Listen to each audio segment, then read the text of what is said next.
saya tahun ini sudah 3 kali khotbah di tempat ini. Saya tidak tahu kenapa saya lebih sering disuruh ke sini, padahal saya ke tempat lain belum pernah. Jadi bahkan 2 tahun, 3 tahun saya ke tempat lain tidak dijadwal. Mungkin hati saudara dan hati saya ketemu. Haleluya. Nah, jadi saudaraku, saya membawakan firman Tuhan yang sederhana, saudaraku. Tetapi saya ingin lewat kebenaran firman Tuhan ini kita diberkati. Kita semua mendapatkan sesuatu dari kebenaran firman Tuhan yang sudah sering kita dengarkan. Karena saya percaya firman Tuhan akan selalu baru bagi kehidupan kita bila kita imani dan kita percayai bahwa Tuhan akan bekerja di dalamnya. Kita akan melihat kebenaran firman Tuhan yang terdapat di dalam kitab Ibrani pasal 12 ayat yang pertama sampai ayat yang ketiga. Saya ajak kita untuk sama-sama membaca supaya lewat pembacaan kebenaran firman Tuhan kita semua diberkati oleh Tuhan.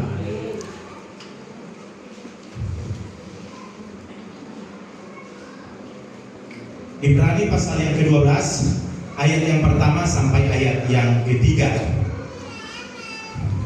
Kita baca pada hitungan yang ketiga. 1, 2, 3.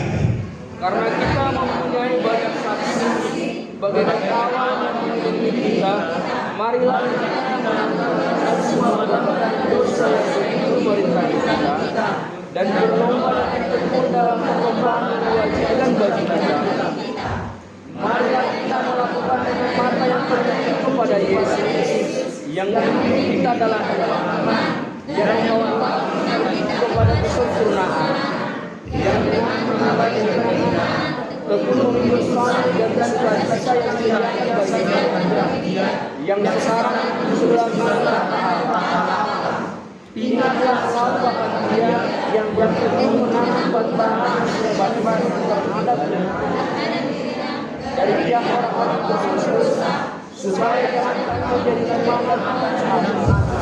Nah, saudaraku yang terkasih dalam Tuhan, kalau kita membaca kebenaran firman Tuhan dengan berikut di atas tentang iman, kita sudah mengerti tentang iman. Kalau dikatakan dalam kitab Ibrani pasal 11, iman adalah dasar dari segala sesuatu yang kita harapkan dan bukti dari segala sesuatu yang kita tidak lihat. Nah, di dalam Alkitab ini, saudaraku yang terkasih, dalam pasal 12, pasal 13 ada dituliskan tentang iman, bahkan pahlawan-pahlawan iman yang dituliskan di dalam Alkitab. Tetapi pengertian kita selama ini, saudaraku yang terkasih, tentang iman, mungkin saudaraku yang terkasih kita berdoa, kita mendapatkan sesuatu lalu kita bilang kita beriman. Kita berdoa untuk mobil, kita beriman. Kita berdoa untuk penyakit kita sembuh lalu kita beriman. Kita saudaraku yang terkasih berdoa untuk pekerjaan kita, lalu kita dapatkan, lalu kita katakan kita beriman. Tetapi saya ingin katakan saudaraku yang terkasih dalam Tuhan, iman tidak sesederhana itu. Kalau dikatakan di dalam kebenaran firman Tuhan bahwa orang yang percaya bukan iman seperti itu lagi. Kalau dikatakan di dalam kebenaran firman Tuhan itu ada, saudaraku, saya baca di dalam ayat yang kedua, dikatakan di dalam Ibrani pasal 12, marilah kita melakukannya dengan mata yang tertuju kepada Yesus yang memimpin kita dalam iman dan yang membawa iman kita itu kepada kesempurnaan. Kalau saudaraku yang terkasih kita katakan kita punya iman hanya untuk keperluan kita secara jasmani di dalam dunia ini, tidak ada bedanya kita dengan orang yang tidak percaya kepada Tuhan. Kalau saya ingin katakan kalau saudara beriman, orang yang di luar sana lebih beriman. Kalau saudara katakan saudara diberkati, orang yang tidak percaya di sana lebih diberkati oleh Tuhan. Firman Tuhan dengan jelas mengatakan di dalam kitab Matius pasal 6, saudaraku yang terkasih, tentang kekhawatiran hidup. Bagaimana orang yang diumpamakan oleh Tuhan Yesus tentang makanan, minuman, pakaian, rumah dan segala sesuatu, tentang kekhawatiran hidup. Bahwa dikatakan di dalam kebenaran firman Tuhan bahwa itu dicari orang-orang yang tidak percaya kepada Tuhan. Coba baca dulu ayat ini supaya kita boleh lihat dalam kitab Matius pasal 6 ayat 25 dan 26, lanjut dengan ayat 32.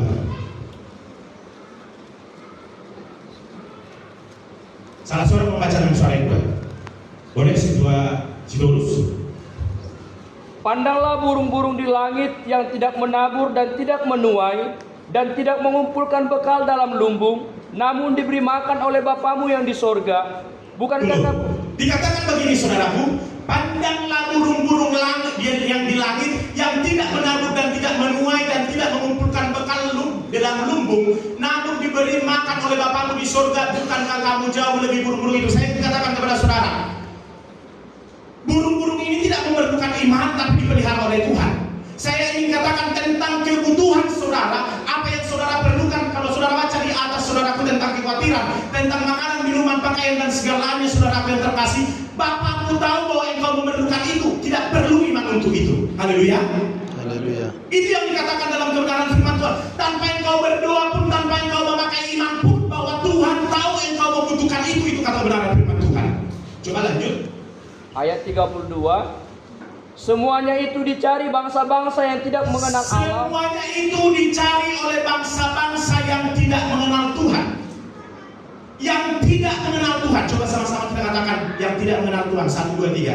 Yang tidak mengenal Tuhan. Jadi kalau saudara katakan saudara punya iman, saya diberikan ini, saya diberikan ini, saya diberikan ini, saudara tidak mengenal Tuhan. Haleluya. Kenapa saya katakan seperti itu, saudaraku? Karena dikatakan tadi, Bapakmu yang di surga tahu kau memerlukan itu. Amin. Tanpa kau doakan, tanpa kau minta pun, sudah Tuhan sediakan itu bagimu. Burung-burung jauh melebihi engkau. Itu kata kebenaran firman Tuhan. Jadi iman itu seperti apa, saudaraku yang terkasih? Saya katakan bukan saudaraku yang terkasih itu bukan iman, tetapi sebagai orang yang percaya kepada Tuhan, bukan itu lagi bagianmu. Haleluya. Di dalam iman, di dalam Kristen, di dalam kau mengikut Tuhan, bukan itu lagi bagianmu. Tetapi saya katakan kepada saudara tentang iman saudaraku yang terkasih di dalam Tuhan. Saya ingin mengatakan kepada saudara dari pembacaan kebenaran firman Tuhan dari kitab Ibrani ini, pasal 12 ini, kalau saudara pahami mulai dari ayat yang pertama sampai ayat yang ketiga, saudara lihat sampai ayat selanjutnya, bagaimana saudaraku yang terkasih, Yesus ingin mengajar kita tentang iman melebihi daripada itu, saudaraku yang terkasih. Kalau iman yang dimaksud di sini adalah iman tentang melepaskan hak, melepaskan keinginan. Supaya saudara nanti dapat pengertiannya, saya ingin katakan, saya ingin sama-sama kita mengungkapkan melepaskan hak dan melepaskan keinginan. 1, 2, 3. Melepaskan hak dan melepaskan keinginan. Melepaskan hak dan melepaskan keinginan. Saya ingin berikan contoh kepada kita bagaimana saudara yang terkasih, iman yang dimaksud dalam kebenaran firman Tuhan, baik dalam perjanjian lama, baik dalam perjanjian baru. Coba saudara baca dalam Daniel pasal 3 ayat 16 sampai 17. Daniel pasal 3. Salah saudara membaca dengan suara kuat.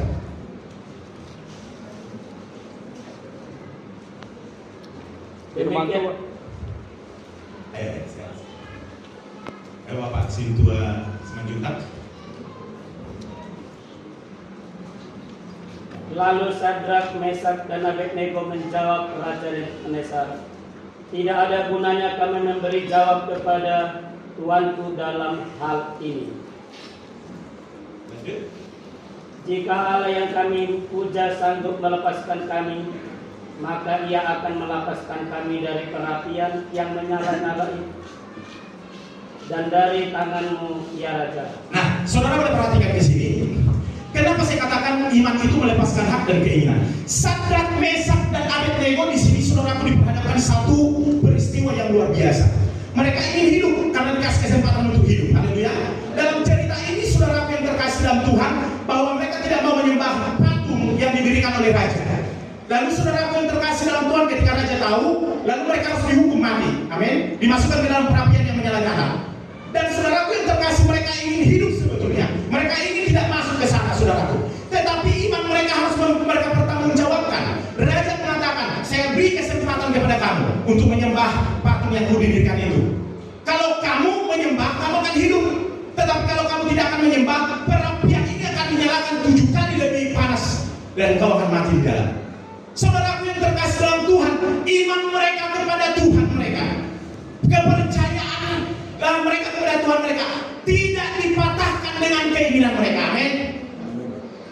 Jadi saya katakan kepada saudara, iman yang dimaksud adalah iman ketika kita bertahan dalam segala hal yang paling pelik, yang paling pelik, yang paling susah, yang paling sukar dalam kehidupan kita. Itu yang dimaksud iman. Haleluya. Sadrak, Mesak, dan Abednego pasti tahu, saudara yang terkasih. Ini perkataan yang luar biasa. Jika Allah kami yang kami puja sanggup melepaskan kami, maka Ia akan melepaskan kami dari perapian yang menyala-nyala dan dari tanganmu ya Raja. Lanjut. Ayat 18. Tetapi seandainya tidak, nah di sini saudara yang terkasih, seandainya tidak, hendaklah Tuanku mengetahui ya Raja bahwa kami tidak akan memuja dewa Tuanku dan tidak akan menyembah patung yang Tuanku dirikan. Jadi saudara yang terkasih dalam Tuhan, iman itu bukan berfokus pada dirimu sendiri. Yang selama ini saudara yang terkasih kita sebutkan iman, Tuhan saya ingin sembuh, Tuhan saya ingin diberkati, Tuhan saya ingin ditolong, Tuhan saya ingin bekerja, Tuhan saya ingin itu. Itu bukan iman saudara yang terkasih. Firman Tuhan mengatakan dalam kitab Matius pasal 6 ayat 32 saudaraku, itu orang yang tidak mengenal Tuhan. Amin. Saudara paham amin? Amin. Keras ya? Tidak mungkin saudara. Tapi inilah kebenaran firman Tuhan yang selama ini kita katakan kita beriman berfokus pada diri kita sendiri terus. Diri kita sendiri terus. Siapa yang selalu berdoa di sini seperti itu? Nah, siapa yang selalu berdoa? Tidak ada. Oh, saya percaya di sini semua Sadrak Mesak dan Abednego. Nanti saudaraku besok saudara akan di tengah-tengah perapian seperti ini. Siap-siap saudara menyatakan iman saudara. Sekali Yesus tetap Yesus. Tidak ada pemakanan.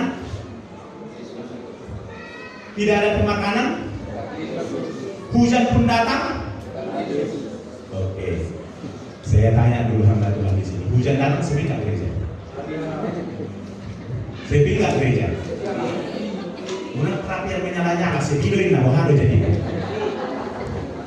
Haleluya. Wahado.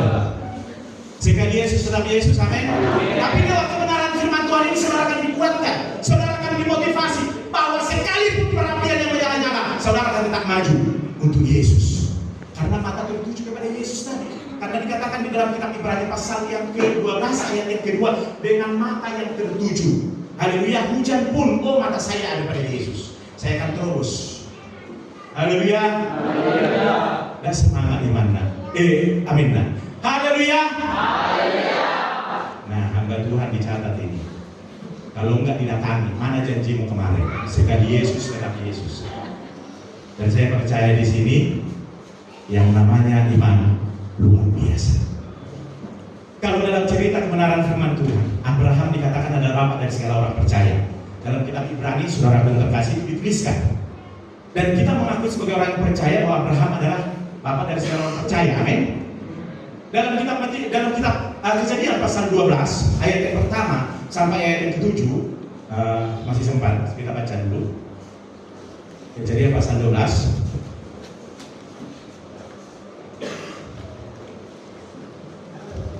ayat 4 sampai 9 aja.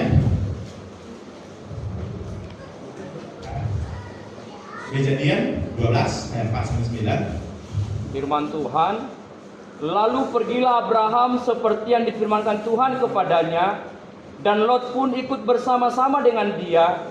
Abram berumur 75 tahun ketika ia berangkat dari Haran. Abram membawa Sarah istrinya dan Lot anak saudaranya, dan segala harta benda yang didapat mereka dan orang-orang yang diperoleh mereka di Haran. Mereka berangkat ke tanah Kanaan lalu sampai di situ. Abram berjalan melalui negeri itu sampai ke suatu tempat dekat Sikem, yakni pohon terbantin di More. Waktu itu orang Kanaan diam di negeri itu. Ketika itu Tuhan menampakkan diri kepada Abram dan berfirman, Aku akan memberikan negeri ini kepada keturunanmu. Maka didirikannya di situ mezbah bagi Tuhan yang telah menampakkan diri kepadanya. Kemudian ia pindah dari situ ke pegunungan di sebelah timur Betel. Ia memasang kemahnya dengan Betel di sebelah barat dan Ai di sebelah timur. Lalu ia mendirikan di situ mezbah bagi Tuhan dan memanggil nama Tuhan. Sesudah itu Abram berangkat dan makin jauh ia berjalan di tanah Negev. Saudaraku yang terkasih, dalam cerita kebenaran firman Tuhan ini, Abraham dipanggil dari Ur Kasdim. Saudara baca mulai dari ayat pertama nanti di rumah, dikatakan dipanggil. bahwa kehidupannya adalah kehidupan yang mewah, saudara yang terkasih. Bukan orang miskin, bukan orang yang berkekurangan, tetapi berkecukupan. Dikatakan dalam kebenaran firman Tuhan, ditinggalkan semua yang dia punya. Dikatakan diperintahkan oleh Tuhan, pergi saudara yang terkasih ke suatu tempat yang tidak dia tahu kemana dia akan pergi, saudaraku, dengan tidak membawa apa-apa. Tetapi saya ingin katakan kepada saudara, kenapa Abraham yang pertama, saudara yang terkasih, dikatakan bahwa dia adalah bapak dari segala orang percaya? Karena dia, saudara yang terkasih, ketika dia beriman, fokusnya bukan dirinya sendiri, tetapi kepada panggilan Tuhan. Dia berfokus kepada Tuhan. Apapun yang akan dia lalui, apapun yang akan dia jalani, apapun yang akan dia terima, apapun yang terjadi dalam kehidupannya, dia tahu yang paling utama adalah Tuhan, bukan dirinya sendiri. Sehingga saudaraku yang terkasih dalam Tuhan, saudara perhatikan di dalam kebenaran firman Tuhan bahwa perjalanan Abraham dari satu tempat ke satu tempat yang lain, bahwa Tuhan memelihara dia. Karena fokusnya kepada Tuhan, mata yang tertuju kepada Tuhan. Itu yang pertama. Yang kedua, di dalam kitab Kejadian pasal 22 ayat 1 sampai ayatnya yang ke-7. Firman Tuhan, setelah semuanya itu Allah mencoba Abraham. Ia berfirman kepadanya, Abraham, lalu sahutnya, ya Tuhan. Firman-Nya, ambillah anakmu yang tunggal itu yang kau kasihi, yakni Ishak. Pergilah ke tanah Moria dan persembahkanlah dia di sana sebagai korban bakaran pada salah satu gunung yang kukatakan kepadamu. Keesokan harinya pagi-pagi bangunlah Abraham. Ia memasang pelana keledainya dan memanggil 2 orang bujangnya beserta Ishak anaknya. Ia membelah juga kayu untuk korban bakaran itu. Lalu berangkatlah ia dan pergi ke tempat yang dikatakan Allah kepadanya. Ketika pada hari ketiga Abraham melayangkan pandangannya, kelihatanlah kepadanya tempat itu dari jauh. Kata Abraham kepada kedua bujangnya itu, tinggallah kamu di sini dengan keledai ini. Aku beserta anak ini akan pergi ke sana. Kami akan sembahyang, sesudah itu kami kembali kepadamu. Lalu Abraham mengambil kayu untuk korban bakaran itu dan memikulkannya ke atas bahu Ishak anaknya. Sedang di tangannya dibawanya api dan pisau. Demikianlah keduanya berjalan bersama-sama. Lalu berkatalah Ishak kepada Abraham, ayahnya. Bapa, sahut Abraham, ya anakku. Bertanyalah ia, di sini sudah ada api dan kayu, tetapi di manakah anak domba untuk korban bakaran itu? Saudara perhatikan di sini. Siapa di sini yang sudah punya anak? Bapak-bapak, ibu-ibu punya anak. Saudara punya perasaan kasih. Ada ikatan batin, amin. Ada ikatan apa? Perasaan dalam diri saudara. Saya ingin katakan, bagaimana perasaan saudara ketika anak saudara sakit? Luar biasa galau, luar biasa khawatir, luar biasa cemas, betul? Tetapi saya ingin katakan saudara yang terkasih, Abraham di sini yang sudah saudara yang terkasih berpuluh-puluh tahun menanti janji Allah di dalam kehidupannya, diberikan seorang anak lalu diminta. Abraham punya emosional mengasihi anaknya. Abraham punya perasaan yang luar biasa sama anaknya. Saudara yang terkasih di dalam Tuhan, mungkin dia ini sangat dimanja, sangat luar biasa, saudara yang terkasih diperhatikan. Tetapi dikatakan dalam kebenaran firman Tuhan, Tuhan meminta Ishak dari dirinya yang sudah berpuluh-puluh tahun dia inginkan dapatkan dalam hidupnya. Saudara yang terkasih, hatinya dia ingin mencintai anaknya dia tinggalkan. Keinginan dirinya ingin memiliki anaknya terus dia tinggalkan. Dia berikan kepada Tuhan. Fokusnya kepada Tuhan, amin. Iman itu bukan fokusnya kepada kita, saudara, kepada Tuhan. Soal makanan minuman saudara sudah diperhatikan oleh Tuhan. Itu kata kebenaran firman Tuhan dalam kitab Matius pasal 6, amin. Orang yang tidak percaya yang selalu mendoakan itu, karena guru tidak berdoa tapi dipelihara oleh Bapa, itu yang dikatakan oleh kebenaran firman Tuhan. Tapi seberapa banyak kita, orang-orang kita katakan kita percaya beriman, banyak tidak datang kepada Tuhan oleh karena anaknya sakit lah, cengeng lah, segala macam lah, karena di gereja kan baik seperti itu. Saya nggak tahu di sini, tapi di sini semua ibu-ibunya luar biasa. Tepuk tangan dulu untuk ibu-ibu. Haleluya. Saya percaya saudara yang terkasih dalam Tuhan, kalau anakku sakit tetap bawa ke gereja, amin. Doakan sembuh. Tapi saya percaya tidak kau doakan pun, kau memuji Tuhan, fokusnya kepada Tuhan, itu sembuh. Haleluya. Karena sesuai dengan kebenaran firman Tuhan. Itu yang dikatakan oleh kebenaran firman Tuhan. Abraham merasakan yang seperti saudara rasakan. Bahkan mungkin lebih daripada itu. Tetapi dasarnya dia punya fokus kepada Tuhan. Dia minta. Bahkan betapa menangisnya, teririsnya hati Abraham ketika Ishak mengatakan, mana domba yang mau dipersembahkan. Kurasa na mau dapat dihitai sunmat dokter.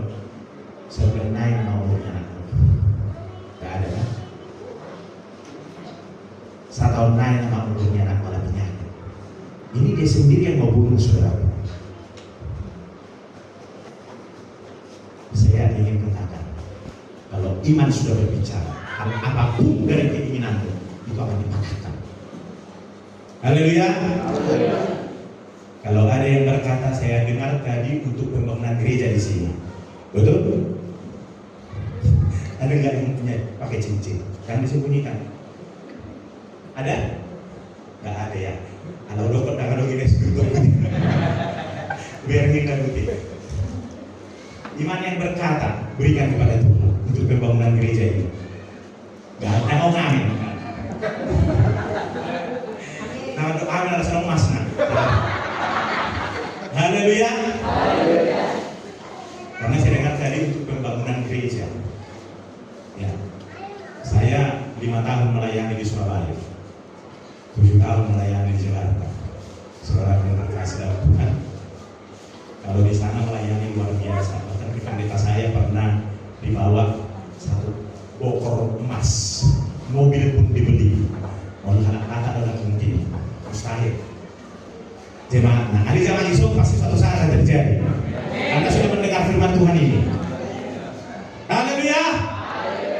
Oke, nah saudara yang terkasih dalam Tuhan, kita perhatikan kebenaran firman Tuhan kadang-kala dalam pelayanan saudaraku, kita banyak mengasihani diri sendiri.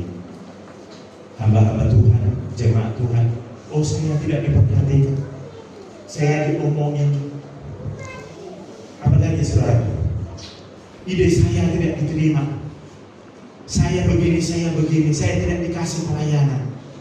Mengasihani diri sendiri, haleluya. Kalau iman itu tidak mengasihani diri sendiri, saya ceritakan kepada saudara, walaupun saudara tidak perhatikan, walaupun saudara dikucilkan, walaupun saudara dibicarakan, tetap melayani Tuhan, bawa nama Yesus di dalam rumah Tuhan ini, amin. Kalau saudara perhatikan dalam kebenaran firman Tuhan, saya ingin lihat saudara yang terkasih, saya ingin kita melihat firman Tuhan yang tertulis di dalam kitab Markus pasal 4 ayatnya yang kedua sampai ayatnya yang ke-6. Salah seorang membaca Firman Tuhan. Dan ia mengajarkan banyak hal dalam perumpamaan kepada mereka. Dalam ajarannya itu ia berkata kepada mereka, dengarlah, adalah seorang penabur keluar untuk menabur. Pada waktu ia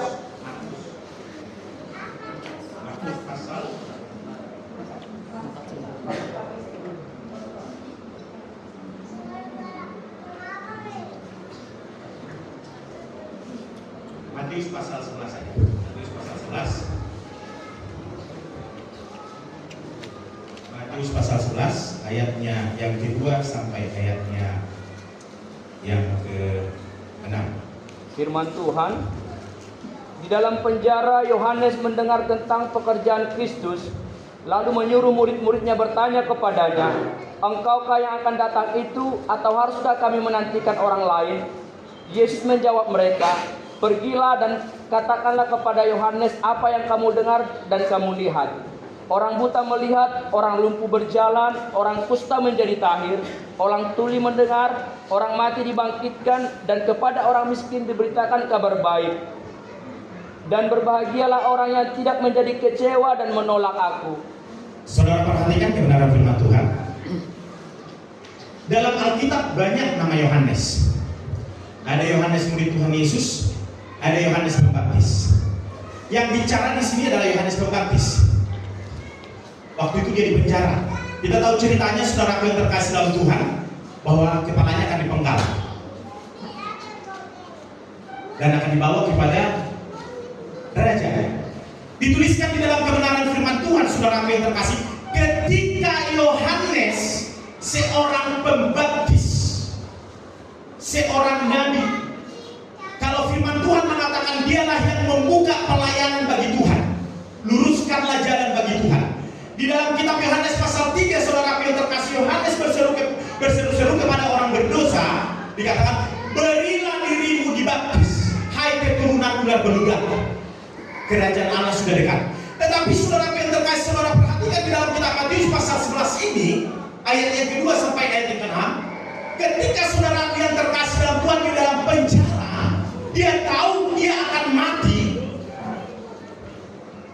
Saudara yang terkasih, dia mempertanyakan tentang keberadaan Yesus. Haleluya. Ada ayatnya tadi di sana, engkaukah itu? Coba baca dulu yang ada engkaukah itu. Lalu menyuruh murid-muridnya bertanya kepadanya, engkaukah yang akan datang itu? Engkaukah yang akan datang itu? Banyak kita saudara yang terkasih memiliki iman seperti Yohanes Pembaptis ini, yang ketika saudara yang terkasih dalam Tuhan, kehidupan kita tidak seperti yang kita inginkan, pekerjaan kita tidak seperti yang kita inginkan, perjalanan hidup kita tidak seperti yang kita inginkan, saudara yang terkasih. Lalu bertanya, di manakah Tuhan itu? Apakah benar ada Tuhan itu? Seperti Yohanes, apakah dia yang akan datang? Padahal dia sendiri sudah mengetahui, saudara yang terkasih, hal-hal yang sudah dilakukan oleh Tuhan Yesus, mujizat-mujizat, perkara-perkara yang luar biasa. Tetapi saudara yang terkasih dalam Tuhan, imannya berfokus mengasihani diri sendiri. Haleluya. Dia tidak memiliki iman seperti Sadrak, Mesak, dan Abednego. Dia takut mati. Siapa yang takut mati di sini? Siapa takut mati di sini? Oke, nanti malam Tuhan datang. Haleluya. Saya berkata, jangan dulu. Haleluya.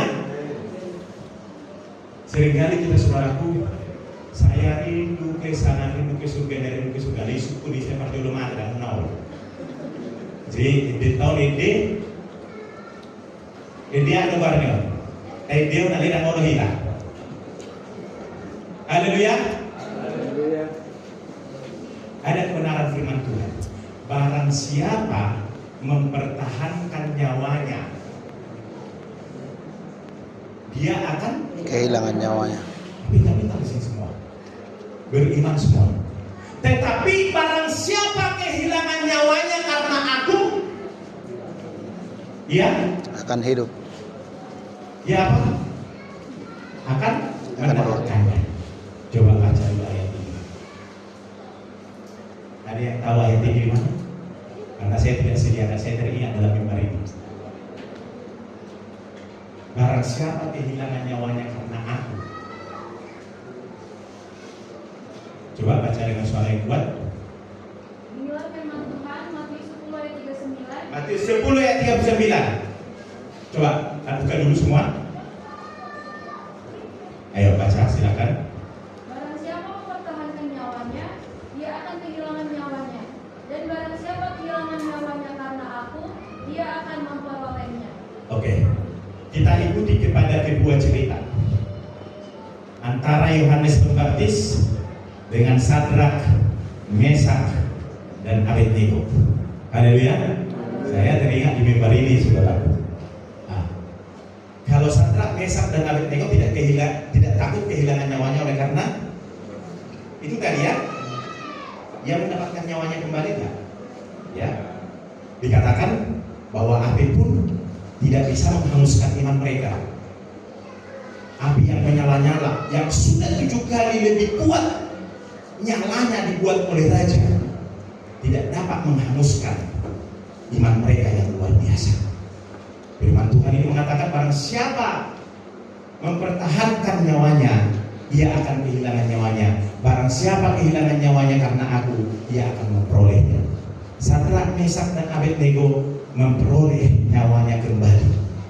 Yang sudah hampir-hampir saudaraku yang terkasih hilang. Tetapi saudaraku, karena dia memberikan nyawanya kepada Tuhan, oleh karena iman dia mendapatkannya. Barang siapa mempertahankan nyawanya, Yohanes Pembaptis. Saudaraku, di dalam dalam kebenaran firman Tuhan, Yohanes jadi dibunuh atau enggak? Jadi dibunuh atau enggak? Jadi kepalanya dibikin di atas talam, kehilangan nyawanya. Saya tidak bicara tentang masuk surga atau tidak, haleluya. Tetapi saya bahas tentang nyawanya hilang atau ada kembali. Itu kata kebenaran firman Tuhan. Barang siapa kehilangan nyawanya oleh karena aku, ia mendapatkannya. Jadi saudaraku, saya ingin ajak saudara membaca dalam supaya saudara boleh memahami dari kebenaran firman Tuhan ini di dalam kitab Ibrani pasal 12 tadi yang awalnya kita membaca.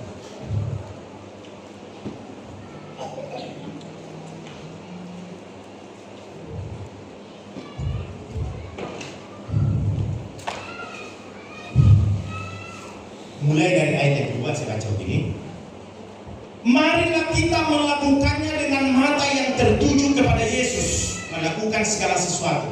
Pelayanan yang kita lakukan, perjalanan apapun yang kita lakukan, pekerjaan apapun yang akan kita kerjakan, melakukannya dengan mata yang tertuju kepada Yesus. Dikatakan marilah kita melakukannya dengan mata yang tertuju kepada Yesus dan memimpin kita dalam iman.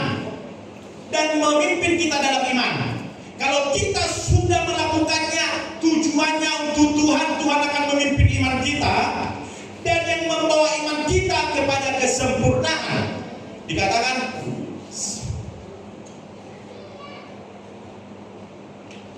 yang dengan mengabaikan kehinaan, tekun memikul salib, ganti sukacita yang disediakan bagi dia, yang sekarang duduk di sebelah kanan tata Allah. Ingatlah selalu akan dia yang tekun menanggung pantahan yang sehebat itu terhadap dirinya dari pihak orang-orang berdosa, supaya jangan kamu menjadi lemah dan putus asa. Jadi saudara yang terkasih dalam Tuhan, supaya iman kita tidak menjadi lemah, supaya apapun yang terjadi dalam kehidupan kita tidak jadi lemah, mata tertuju kepada Yesus. Amin. Sekalipun pelayanan di sini mungkin saya tidak tahu, tetapi di sini luar biasa. Mungkin ada sesuatu yang tidak kau inginkan, ada sesuatu yang tidak pas di dalam hati, matamu tertuju saja kepada Yesus. Haleluya. Jangan kepada hal itu, saudara yang terkasih. Jangan kepada hal yang tidak kau inginkan, jangan kepada hal yang tidak kau suka, engkau akan menjadi lemah. Tetapi kau kerjakanlah itu dengan mata yang tertuju kepada Tuhan, maka engkau akan kuat. Itu yang dikatakan oleh kebenaran firman Tuhan.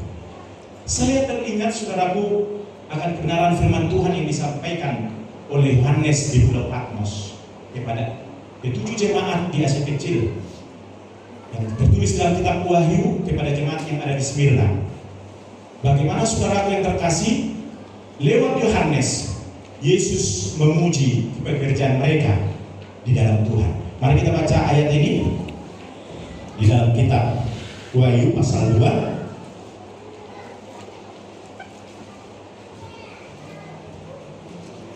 Saya sudah 40 menit. Wahyu pasal 2 ayat yang ke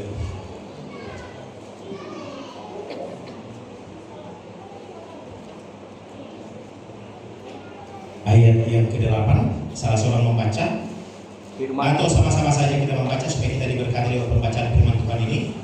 Wahyu pasal 2 ayat yang ke-8 sampai ayat yang ke-11. 1, 2, 3. Dan dituliskanlah kepada malaikat Yohanes inilah iman dari awal dan akhir yang akan menjadi hidup kembali. Aku tahu kesusahan dan kemiskinanmu, namun engkau kaya dan berlimpah. Yang menyebut dirinya orang Yahudi, tetapi yang sebenarnya tidak demikian. Sebaliknya mereka adalah orang iblis. Jangan takut terhadap apa yang akan surga miliki.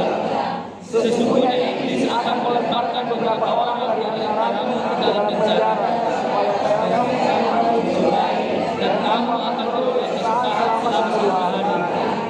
Hendaklah engkau setia sampai mati, dan Bapa akan mengaruniakan kepadamu mahkota kehidupan.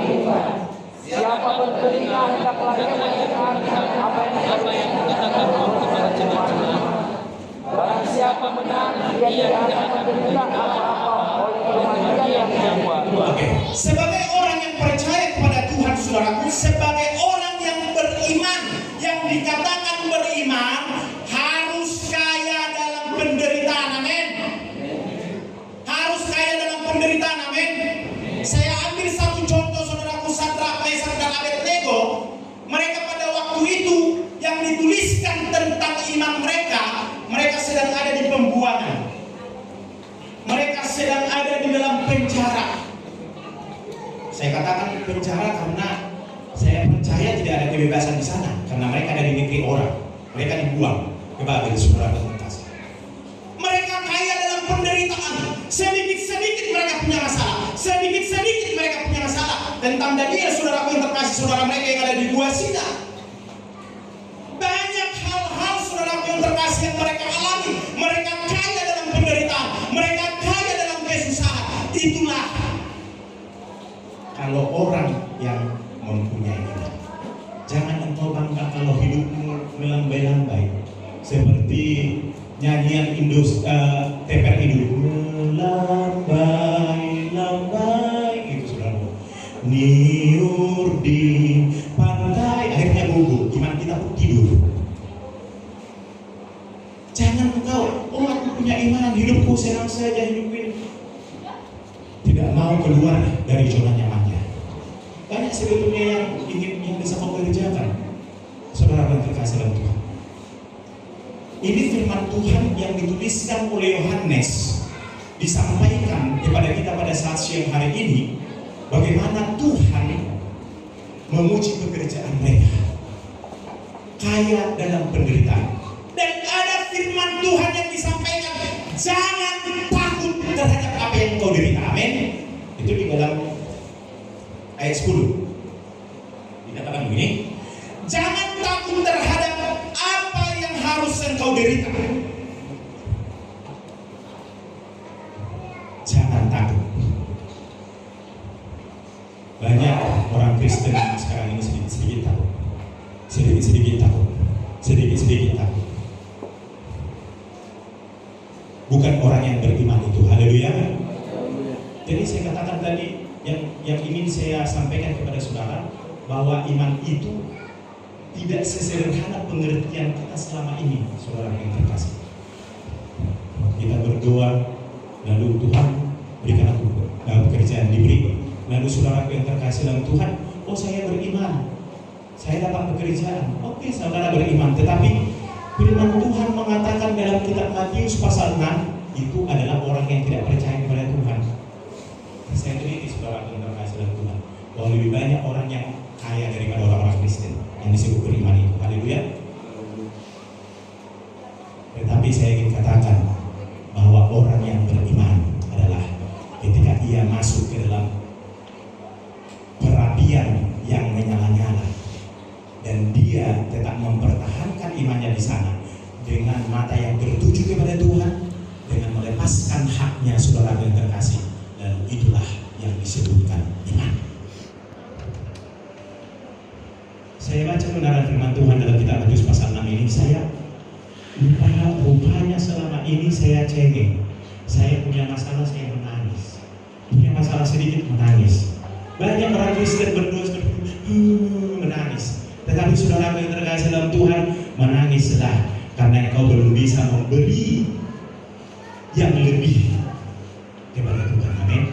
Bukan soal materi ini ya, haleluya. Mengerjakan pekerjaan yang Tuhan minta dari hidup. Jemaat di sini sudah ada, kalau saya ada si tulis di sini, saya tidak mau bohong. Saya itu paling rajin, walaupun hari Minggu, Jumat, Selasa paling rajin mengingatkan jemaat satu-satu. Saya WA. Saya tidak tahu hamba Tuhan di sini, dan saya arahkan itu kepada hamba Tuhan di dunia. Walaupun mereka datang, tetap kasih semangat. Ada jemaat di sini Yang mau rajin ingatkan yang nggak rajin? Tidak ada. Nggak mau pusing lah, udah urusan mereka lah itu. Kalau nggak mau datang ya sudah. Kalau datang ya sudah. Kebanyakan gitu kan. Tapi saya ingin katakan kepada saudara bahwa iman itu, saudara yang terkasih, menuntut itu dari iman. Dan iman itu saudaraku mengerjakannya sampai Tuhan datang pada hari yang kedua. Itulah yang disebut iman. Karena dikatakan dalam kitab Wahyu ini, saya baca ayat yang 10, janganlah takut terhadap apa yang harus engkau derita. Sesungguhnya iblis akan melemparkan beberapa orang dari antaramu ke dalam penjara supaya kamu dicobai dan kamu akan beroleh kesusahan selama 10 hari. Hendaklah engkau setia sampai mati. Amin. Karena pembacaan dalam kebenaran firman Tuhan dalam kitab Daniel, bahwa mereka, iman mereka, fokus mereka kepada Tuhan sampai mereka mati. Dalam kitab Daniel, Sadrak, Mesak, dan Abednego, saudara yang terkasih dalam Tuhan. Dan saya luar biasanya membaca kitab Daniel ini di dalam ayat yang pertama, bahkan hal sekecil apapun mereka tidak mau, saudara yang terkasih, melanggar apa yang sudah Tuhan titahkan bagi mereka. Ketika saudara yang terkasih, raja mengatakan berikan makanan raja kepada pemuda-pemuda ini. Lalu Sadrak, Mesak, dan Abednego dan juga Daniel mengatakan, kami tidak makan itu. Haleluya.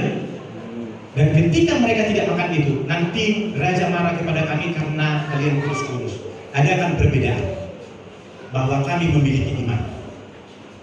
Walaupun kami hanya makan sayur-sayuran, kami punya iman. Iman yang ditunjukkan oleh Daniel ini adalah iman juga yang tidak mau melanggar apa yang sudah mereka percaya. Amin. Begitu banyak kita melanggar apa yang sudah kita percaya. Tetapi saya percaya lewat kebenaran firman Tuhan ini, jemaat Tuhan di sini makin luar biasa. Amin. Makin diberkati oleh Tuhan. Dan saya percaya pelayanan ini makin maju dan diberkati oleh Tuhan. Sekarang kita sama-sama bangkit berdiri.